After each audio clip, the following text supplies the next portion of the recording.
ketemu lagi dengan channel hebat Konsumen Menggugat, channel yang memberikan tip dan solusi penyelesaian sengketa keperdataan, khususnya sengketa perlindungan konsumen. Sebelum menonton video ini, like, subscribe, and share. Dan jangan lupa tekan ikon lonceng untuk menandakan kehadiran saya di mata Anda.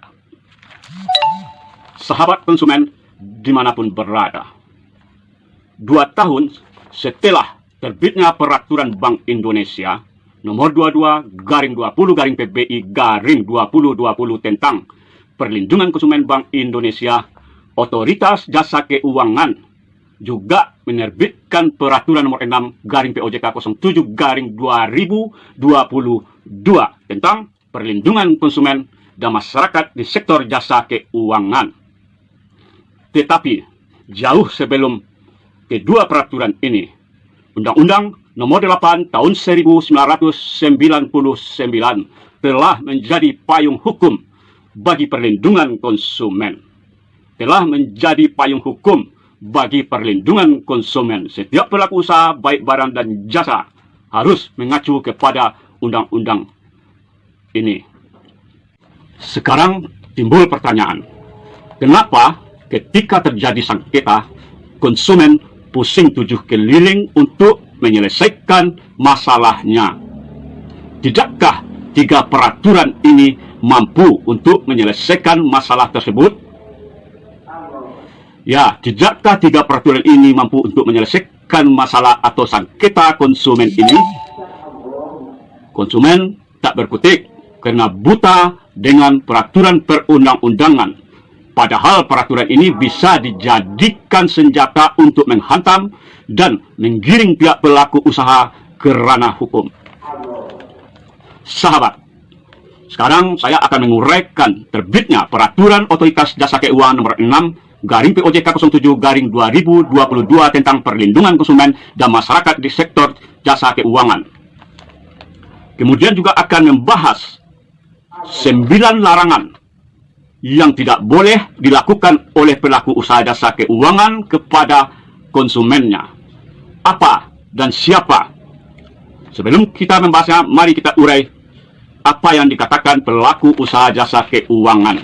Di antaranya yang dikatakan pelaku usaha jasa keuangan tersebut adalah bank umum, bank perkreditan rakyat, perusahaan pembiayaan, perusahaan asuransi, dan perusahaan reasuransi. Kemudian perusahaan modal ventura, perusahaan penggadaian, baik pemerintah maupun swasta, perusahaan penjaminan, lembaga keuangan mikro yang melakukan kegiatan usaha penghimpunan dana, penyaluran dana, pengelolaan dana di sektor jasa keuangan, serta yang dinyatakan diawasi oleh Otoritas Jasa Keuangan berdasarkan peraturan perundang-undangan. Kelahiran Peraturan Otoritas Jasa Keuangan nomor 6/2022 ini untuk menyikapi perkembangan di sektor jasa keuangan yang semakin kompleks dan dinamis.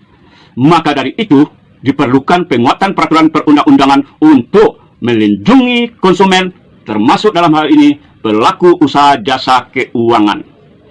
Maka pada tanggal 4 April tahun 2022, Ketua Dewan Komisioner Otoritas Jasa Keuangan Republik Indonesia, Wimbo Santoso, menetapkan peraturan ini. Kemudian diundangkan di Jakarta pada tanggal 18 April tahun 2022 oleh Yasona H. Laoli selaku Menteri Hukum dan Hak Asasi Manusia. Peraturan OJK nomor 6 ini sebagai pengganti Peraturan OJK nomor 1 POJK 07/2013 tentang perlindungan konsumen sektor jasa keuangan. Jadi sebelumnya juga sudah ada peraturan yang melindungi konsumen, yaitu Peraturan nomor 1.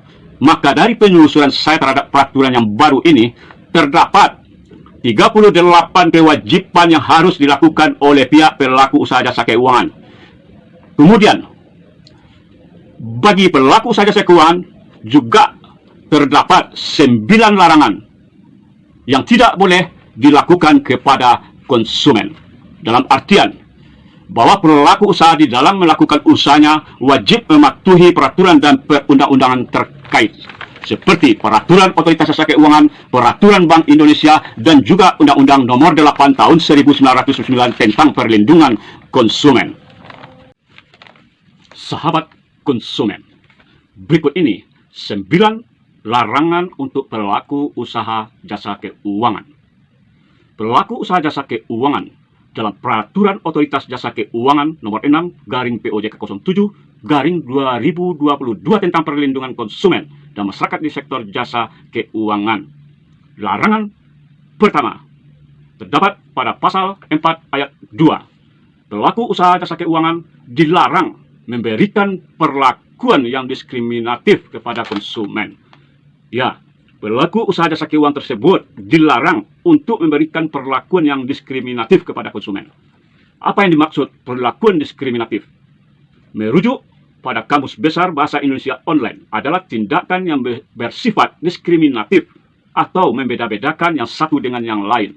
Namun, maksud perlakuan diskriminatif dalam Peraturan Otoritas Jasa Keuangan ini adalah membedakan perlakuan kepada konsumen, antara lain berdasarkan warna kulit, suku, agama, dan golongan. Jadi sangat berbeda dengan perlakuan diskriminatif dalam Kamus Bahasa Indonesia Online. Larangan kedua, pasal 11 ayat 1. Pelaku usaha jasa keuangan tersebut dilarang memberikan data atau informasi pribadi mengenai konsumen kepada pihak lain.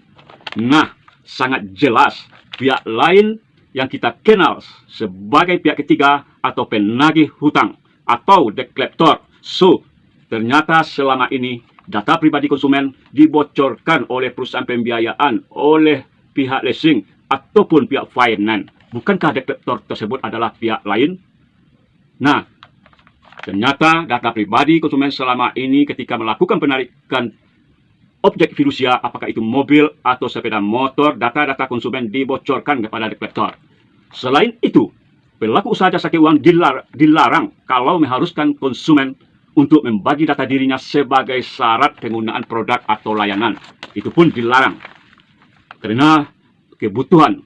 Kadang-kadang konsumen dijerat seolah-olah ini adalah sebagai salah satu syarat untuk mengadakan transaksi dengan pelaku usaha jasa keuangan. Sahabat, larangan ketiga terdapat pada pasal 22, di mana pelaku usaha jasa keuangan juga dilarang menawarkan produk dan atau layanan yang merugikan atau berpotensi merugikan calon konsumen dengan menyalahgunakan keadaan atau kondisi calon konsumen dan atau masyarakat yang tidak memiliki pilihan lain dalam mengambil keputusan. Ya, dilarang menawarkan produk atau layanan yang merugikan atau berpotensi merugikan calon konsumen dengan memanfaatkan keadaan konsumen yang betul-betul sangat butuh pada saat itu.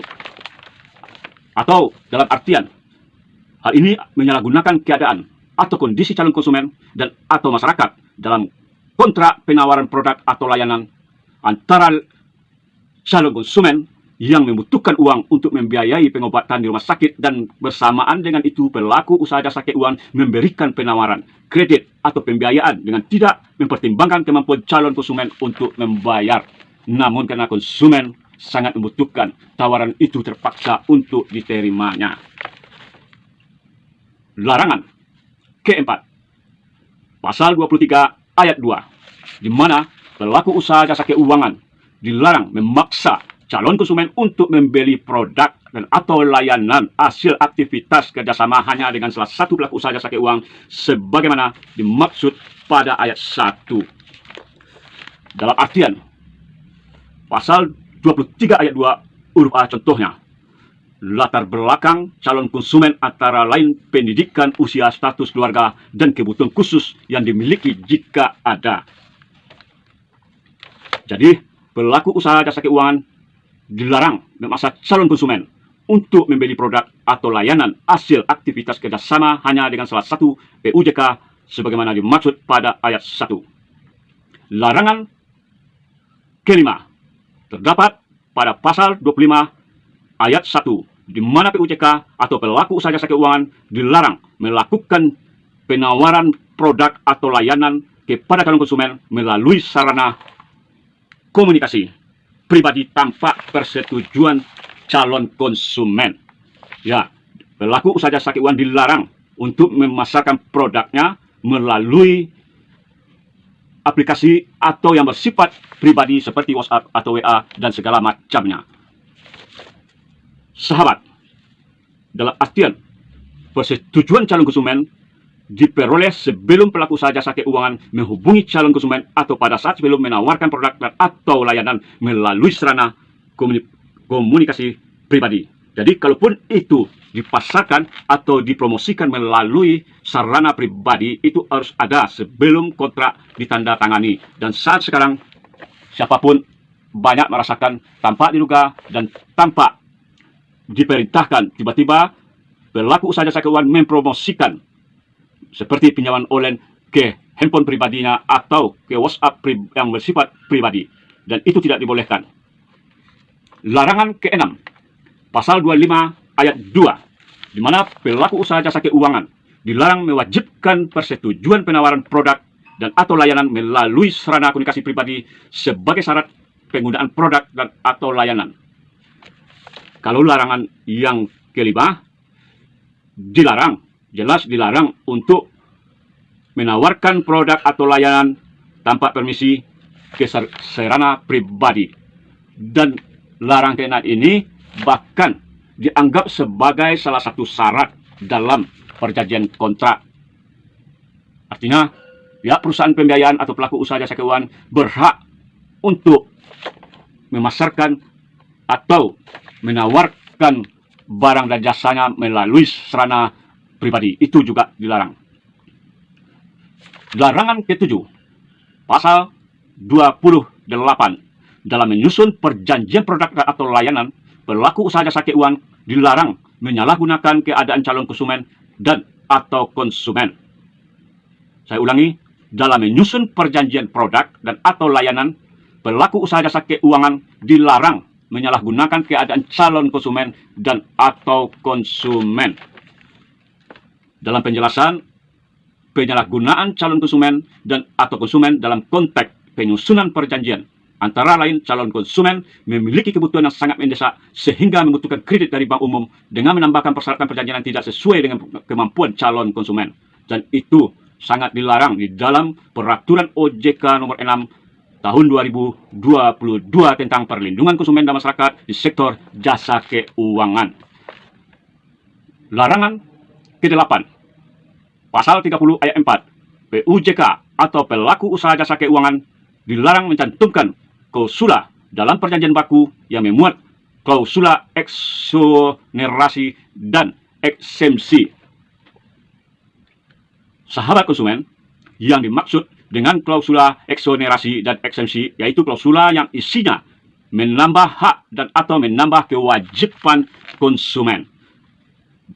Bahasa singkatnya, klausula baku tersebut adalah perjanjian sepihak yang merugikan konsumen. Perjanjian sepihak yang merugikan konsumen ketika Anda menandatangani kontrak. Hal itu dibuat oleh pihak perusahaan pembiayaan atau pelaku usaha jasa keuangan secara sepihak. Anda tanpa bisa berbuat apa-apa disuruh untuk menandatangani kontrak. Sementara di dalam kontrak tersebut ada yang merugikan Anda sebagai konsumen. Klausula baku ini juga terdapat pada pasal 18 Undang-Undang Perlindungan Konsumen dan juga terdapat pada Peraturan Bank Indonesia tentang Perlindungan Konsumen Bank Indonesia. Di antaranya lagi, contoh klausula baku itu adalah bahwa pihak pelaku usaha jasa keuangan tidak bertanggung jawab terhadap produk atau layanan yang telah dijualnya, dan hal itu dilarang. Yang benar, pelaku usaha jasa keuangan tersebut harus bertanggung jawab terhadap produk dan layanan yang telah dijualnya. Pihak konsumen wajib mengembalikan apabila barang tersebut cacat tanpa diinformasikan atau barang yang dibeli tersebut kadaluarsa, itu wajib untuk dikembalikan. Kemudian, contoh klausula baku yang lain adalah peraturan yang naik di jalan, peraturan tambahan. Itu juga tidak dibolehkan.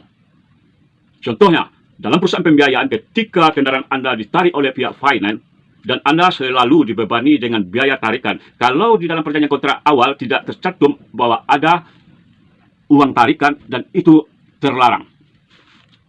Terakhir, larangan yang ke-9, pasal 41 ayat 1. Pelaku usaha jasa keuangan dilarang menggunakan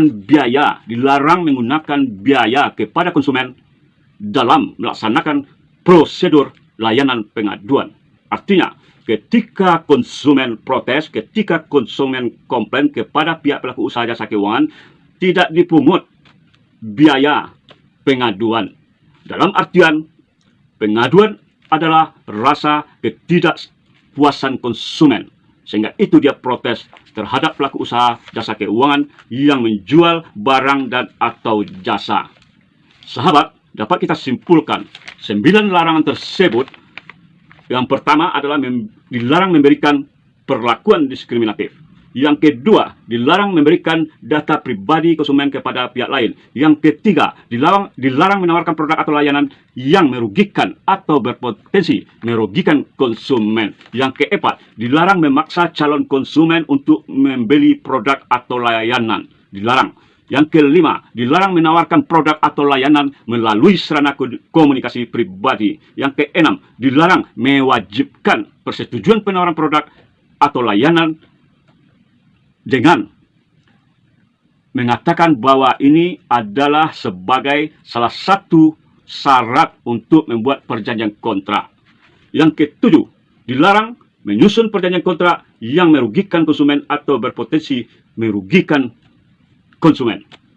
Yang kedelapan, klausul baku adalah perjanjian sepihak yang merugikan konsumen. Dan kesembilan, pelaku usaha jasa keuangan dilarang memungut biaya ketika pihak konsumen melaporkan atau komplain terhadap barang dan jasa yang dijual oleh pelaku usaha jasa keuangan. Salam.